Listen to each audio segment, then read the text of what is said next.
Hi there, fellow YouTubers. This is Patrick, W3CNB, and I want to show you how my new antenna works.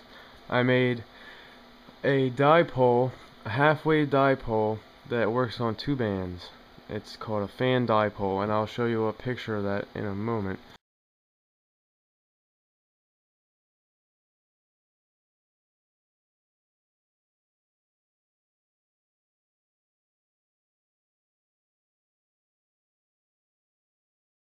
But I want to show you the SWRs I got on this thing. This is really cool because I put it up.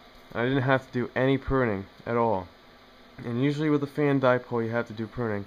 But for some reason, when I put it up, it turned out to be absolutely perfect. Well, not absolutely perfect, but it is resonant on both bands, and it's really a good antenna. If you're going to put up an antenna, I don't see why you shouldn't make a fan dipole. If you're going to put up a regular dipole, you might as well put up a fan dipole, because really I haven't had any loss in performance on either band. And actually it's an improvement, because with my old 40 meter dipole, I can only get down to a 1.3 to 1 SWR. Now I can get all the way down to a 1.1 or a 1 to 1 SWR, which is really nice. So here I'm on 20 meters. I was doing some PSK 31 earlier, so I'll go all the way down to the bottom of the band, and I'll try to be quick. I'll show you the SWRs on here. There you go. Switch this to SWR so you can see it. Tune. Okay, antenna it's through. SWR is low. Okay. It's 1 to 1 right there. And then now it's starting to climb slowly. This is a really awesome. It says 1.5 on the rig right now. And then just go up. Keep going. Up to 2 to 1. That's pretty good to me.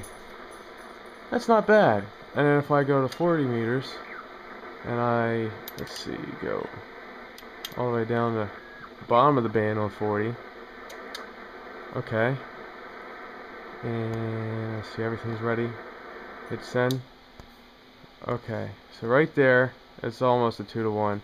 But as I climb up, right around here, it's a 1 to 1.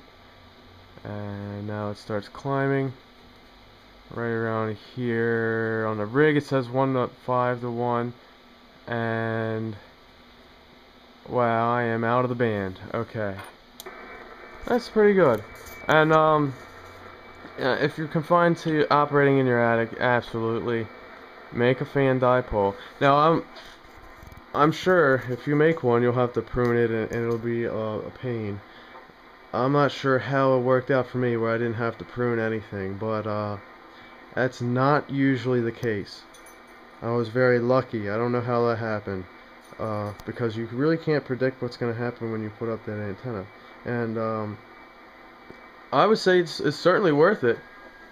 I got a lot of bandwidth out of that. I could go all the way across the band, really, most of it without using a tuner. I'd say I would accept up to a 1.2 to 1 before I started using the tuner on my rig. But see, I don't have a good ground up here. That's the important thing. That's one of the important things about this video. I am on a second floor here at my station. Here you go.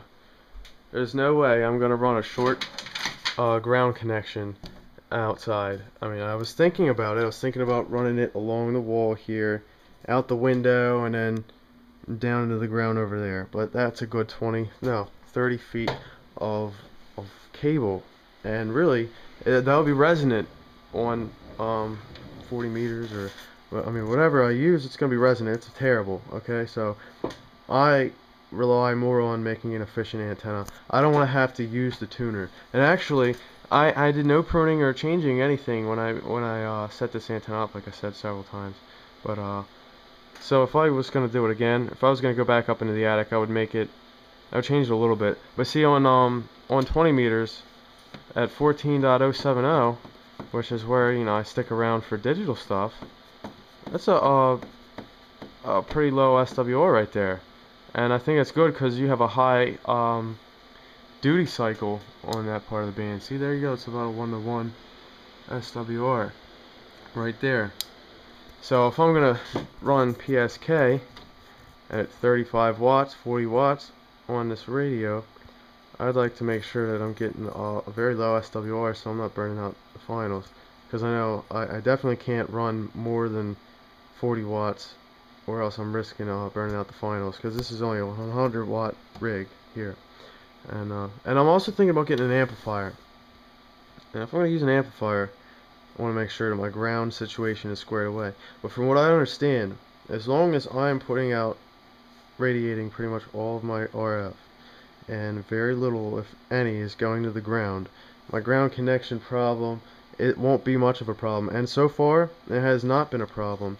And when I put up this antenna, I actually solved some problems that I had with my last antenna. I put a balun up there, and that got rid of some RFI issues where it was tripping a breaker in a bathroom, which is understandable because it was a GFCI breaker, and they're very sensitive to RF. But it solved the issue completely. I didn't have to replace the breaker, and that's 100 watts CW. If I put out 100 watts CW right here, just drop a carrier. There you go, 100 watts, no SWR. That's nice. Power, all the way up. Current, voltage. There you go. ALC, all that stuff. Okay, probably shouldn't leave a 100%, carrier wave, 100% duty cycle. Shouldn't leave that on for very long, but there you go. And so just it's a little bit of a rant about my station.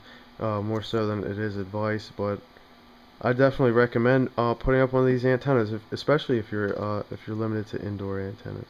With that, I'll say 73 to you guys, and I hope you found this video to be informative.